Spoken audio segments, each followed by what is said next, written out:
I remember once seeing a cartoon drawing of a Stone Age office man sitting behind his stone desk, talking to a colleague about his new female employee, who was busy with hammer and chisel, carving a business letter onto a large, upright slab of stone.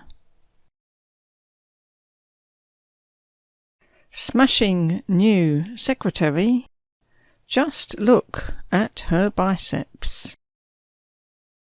The picture duly showed the girl working away, a svelte figure, clothed in a skimpy Stone Age dress, but with bulging arm muscles.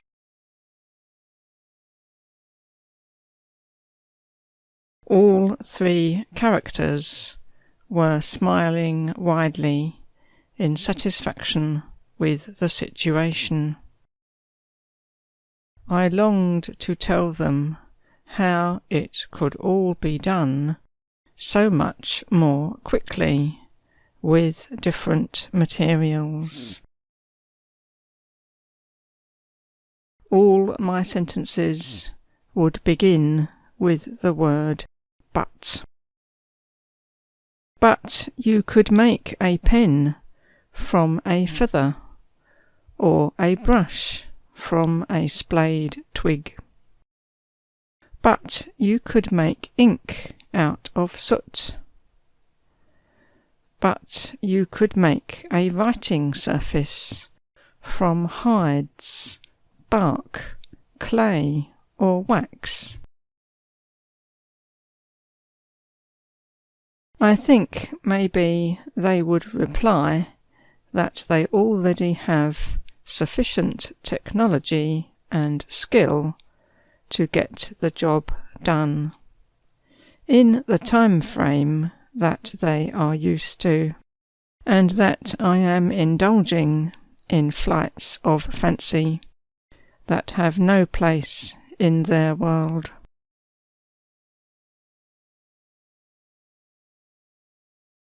Our capital letters are based on the Roman alphabet, which was designed to be carved in stone, and this is the origin of the serifs, which are the narrow pointed marks at the ends, clear evidence of the use of a chisel in creating the corners of each separate line.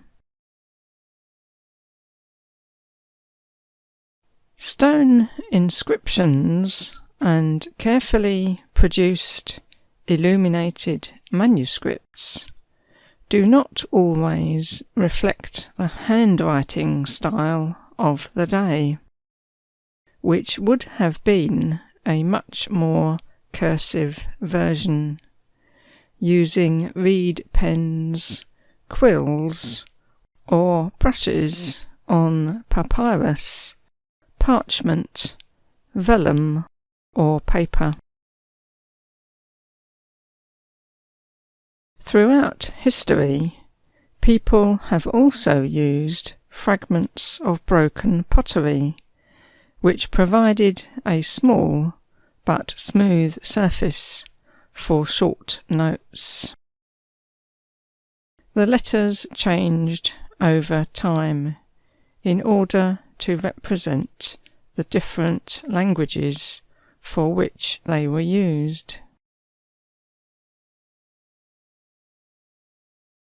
Even today, there is a big difference between the shape of our formal letters, as used in printing, signs or monuments, and the more flowing handwritten forms.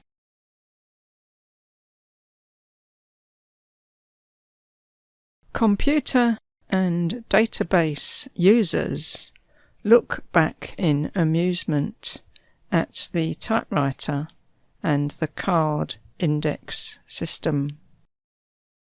Typists look back to the clerk with his quill pen and rows of handwritten accounts books. The Victorian clerk may have mused upon how modern his methods were, compared with the ancient process of pressing marks into wet clay and baking the tablets.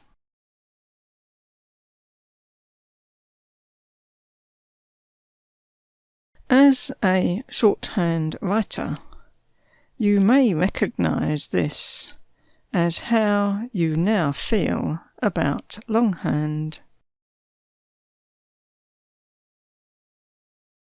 Maybe you look on with a combination of kindly sympathy and gritted teeth as people write laboriously, gripping their biro or pencil in finger-cramping, unergonomic contortions, struggling to maintain neat and readable writing, yet wanting to get it done quickly.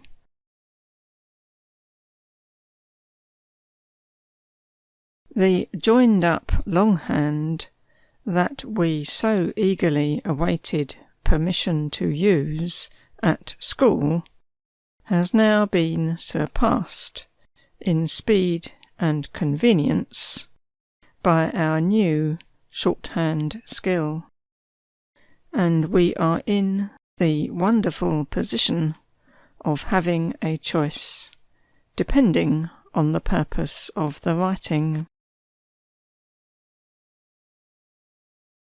Returning to our three friends living in the Stone Age, with their ancient and hideously slow method of writing, one does have to admit that it gets the job done eventually. Having learned and written that way all their lives, and being surrounded by it all the time, they probably cannot imagine or visualize any other way of carrying out this task.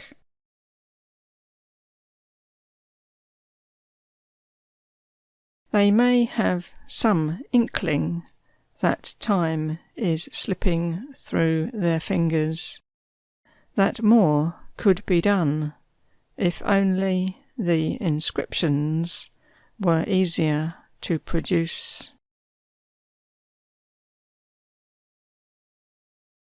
They have probably resigned themselves to their methods, and may think that, having learned it so thoroughly, there is no point in changing to some other system.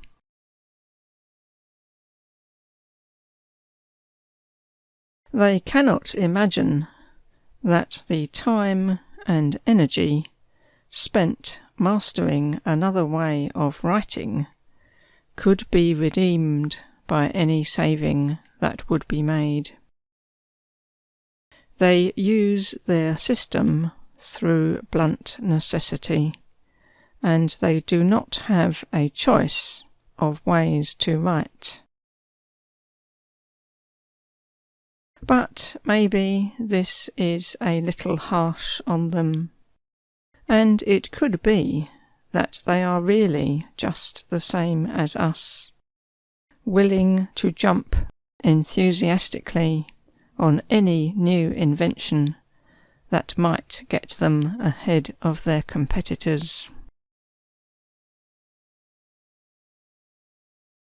We don't have to invent paper, concoct ink, or create fountain pens or nibs, or even put together some sort of shorthand system that will be accurate, free of ambiguities that produce errors, and not reliant on memory or guesswork.